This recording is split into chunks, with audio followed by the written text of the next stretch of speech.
everyone, welcome back to Ann Talks. Today we'll be talking about emergency funds and why it's so important. So whether you're starting your financial journey by estimating what I can do with the newfound money I have, or perhaps you're trying to build your financial security net, this video is for you.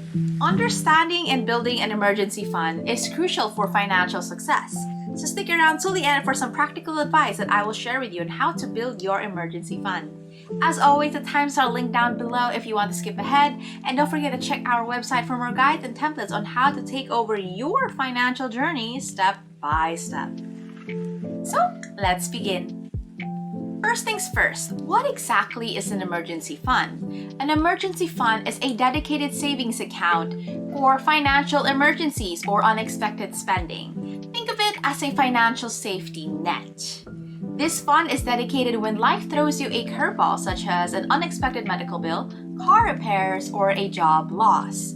So, why is having an emergency fund so important? Let's break it down. The first one is financial security. Imagine this. Your car breaks down and you need an expensive repair. Without an emergency fund, you might have to rely on credit cards or loans, which can lead to debt.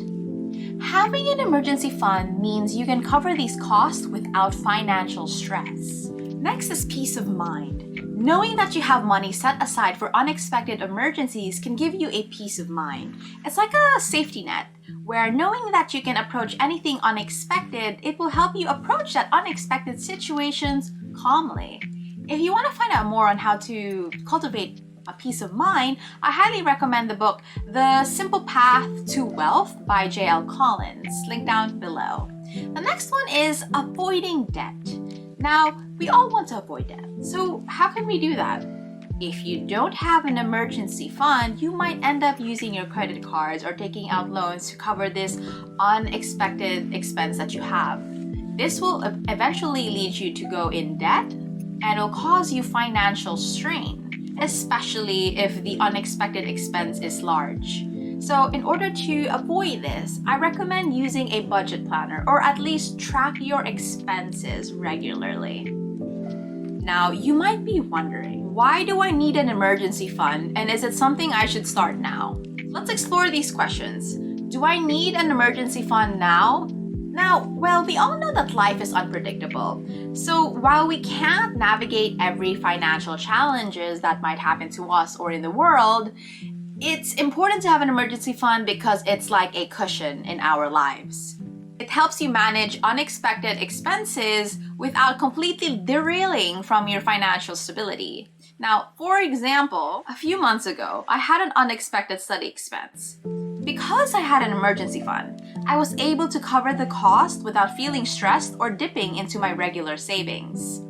Do I need to start now? Absolutely. The sooner you build your emergency fund, the better. Now here's the tip. Start with what you can manage. Even though it's a small amount each month, it will eventually add up to a great amount of sum, and it will greatly benefit your future self.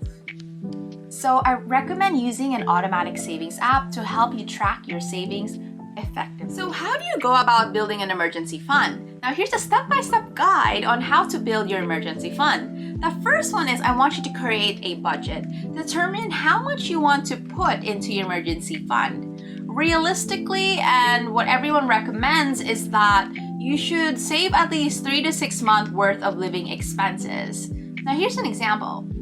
If your monthly expenses are $2,000, aim to save between $6,000 and $12,000. Start with a smaller goal if that seems overwhelming and gradually increase it. The next one is to create a budget.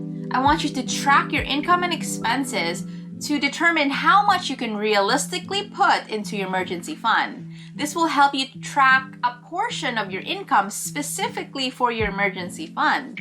Now here's an example. If you have $300 left over each month after paying all your bills, consider setting aside $100 to $150 for your emergency fund. Separate savings account.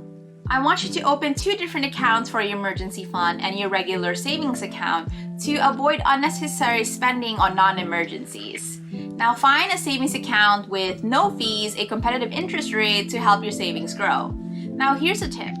Many banks offer high-yield savings account that provide better interest rates than traditional savings account. The next one is to start small and be consistent. You don't have to put your whole income or your whole money all at once. Begin with small, regular contributions into your bank account because they will eventually accumulate over time. Here's an example. If you start by saving $50 a month, you'll have $600 saved in a year. As your financial situation improves, that means you can add more contributions into your emergency fund. Automate your savings. Set up an automatic transfer from your checking account to your emergency fund because this will make saving a lot more easier and it ensures that you're consistently contributing without having to think about it. Now here's a tip. Most banks offer options to automate transfers, so you can set it and forget it. The next one is to reevaluate and adjust. Periodically monitor your saving and your income and adjust it accordingly. If your financial situation changes or it improves, then adjust your savings goal accordingly. Here's an example. If you get a raise or reduce your expenses, consider increasing your savings rate to build your fund faster. Here's a personal example. When I first started building my emergency fund, I was a bit overwhelmed by the amount I needed to save. I started with a small goal and gradually increased it as my financial situation improved. By automating my savings and consistently contributing, I was able to build a solid emergency fund over time. So, are you ready to build your emergency fund? Check out our website for more tips and step-by-step guides on how to build your emergency fund for your future. So check that out. Anyways, thank you for joining in our video for today. If you found this video helpful, don't forget to subscribe and like and comment on this video for more tips on self-improvement and financial journeys. Until next time, I want you to stay focused, stay motivated, and keep striving for success. See you soon.